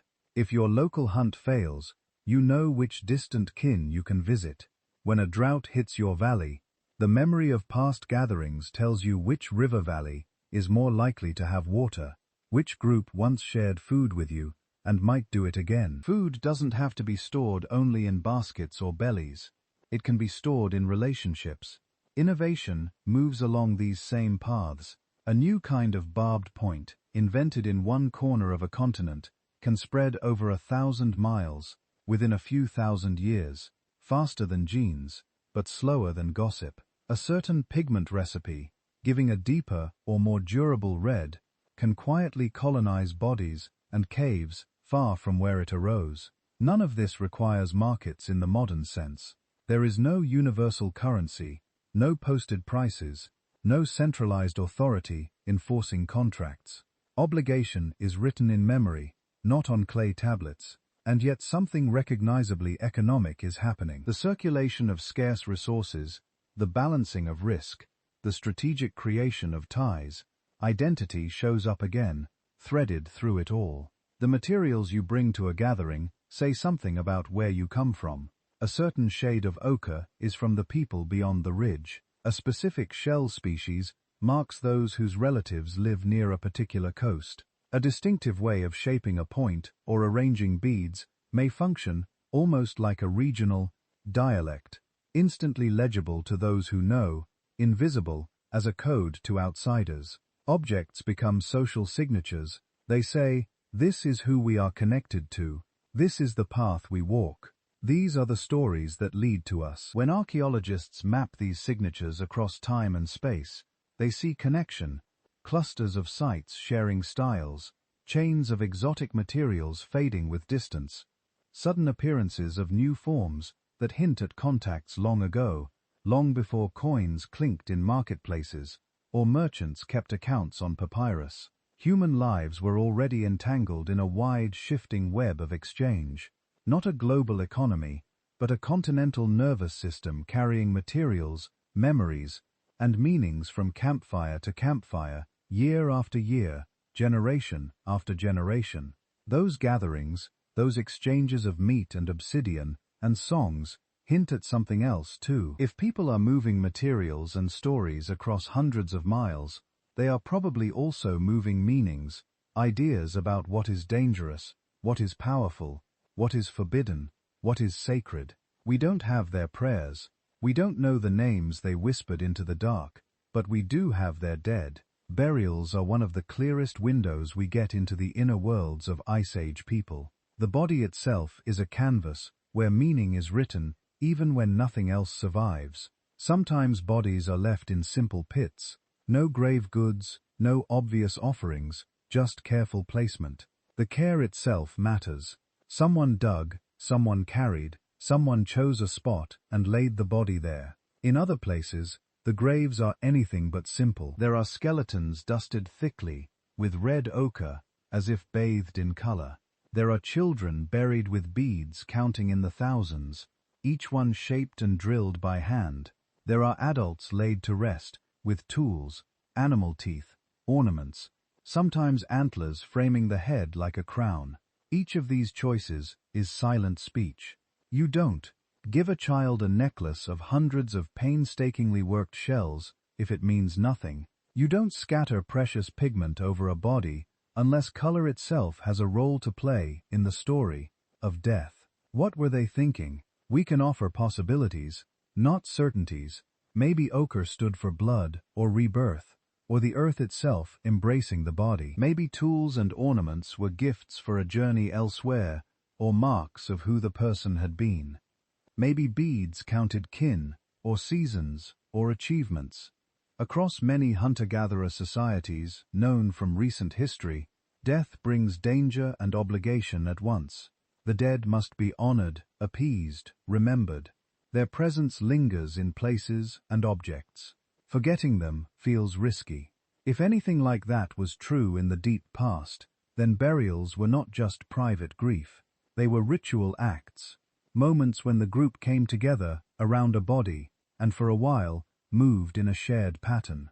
Digging, arranging, sprinkling, singing, speaking, rehearsing a story about what happens when a human life ends. Ritual need not be grand to be powerful. Think of a small band choosing where to bury someone.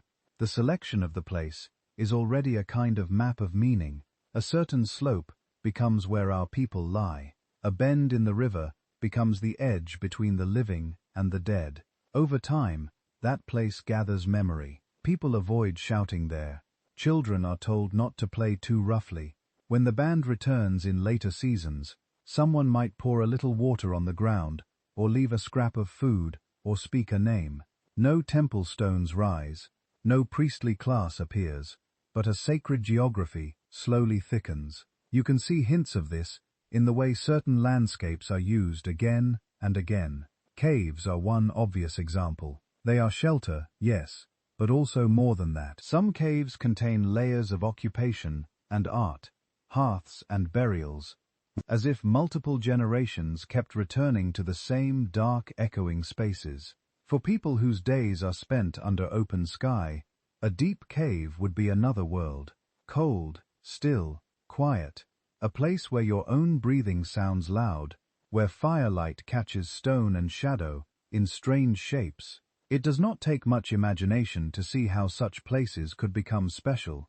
Maybe certain caves were only entered at particular times of year. Maybe only some people went in, the skilled storytellers, the healers, the ones who could handle fear. Mountains, too, would stand out on any horizon, high, difficult, often capped with snow, or shrouded in cloud, a place where weather changes quickly, where thunder rolls.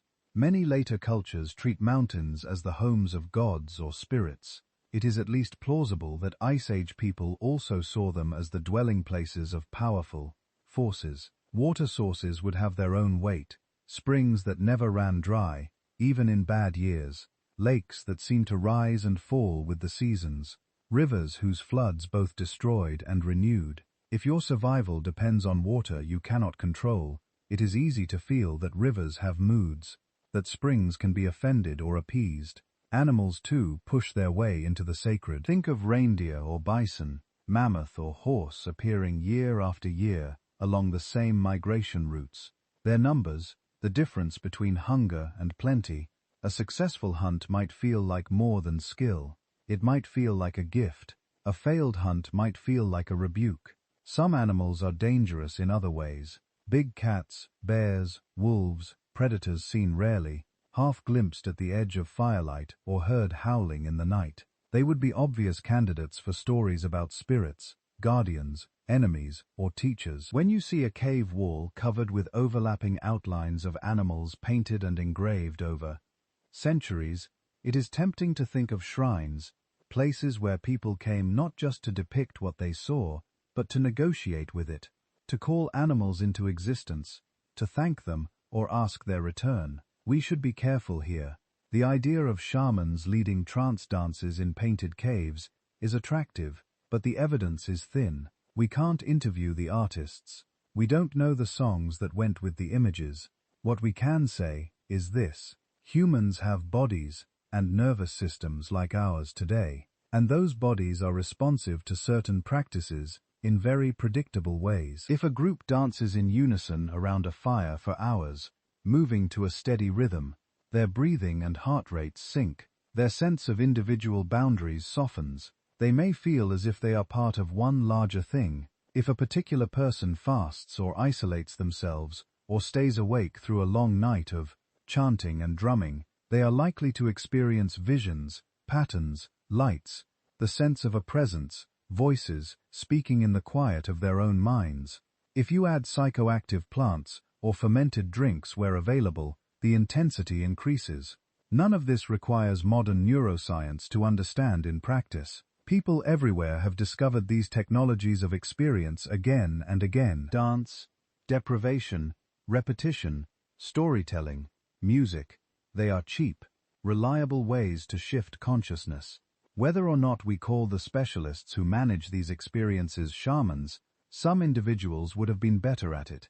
The ones who could stay up all night and still speak clearly, the ones whose dreams seemed to predict the weather or the hunt, the ones who knew which plant eased pain, which bark brought visions, which song calmed a frightened child.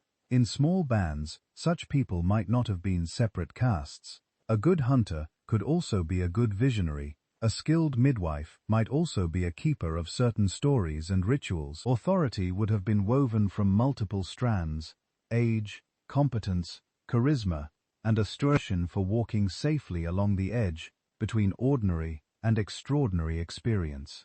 Ritual, whatever form it took, did more than address invisible forces. It also did quiet social work. When a group gathers to bury someone, they are not only sending off a soul, they are coordinating the living. Grief is shared. Conflicts are set aside, at least for a while. Older members might tell the story of how the dead person once saved a hunt, or survived a harsh winter, or broke a taboo, and what followed. In that telling, rules are reinforced without anyone having to preach. Children listen. They learn what their people admire and what they fear. They hear which actions brought luck, which brought misfortune. Norms sink in, wrapped in memory and emotion. The same is true for initiation rites. We don't have direct evidence for specific ceremonies, but many foraging societies mark the transition from child to adult with orals, long runs, scarification, isolation, teaching of secret songs or names. These rites create a shared sense of us that can stretch beyond immediate family, shared fear, shared relief, shared secrecy. These are powerful glues. Seasonal gatherings would be natural times for such rituals. When multiple bands assemble, marriages are arranged, disputes arbitrated, alliances reaffirmed.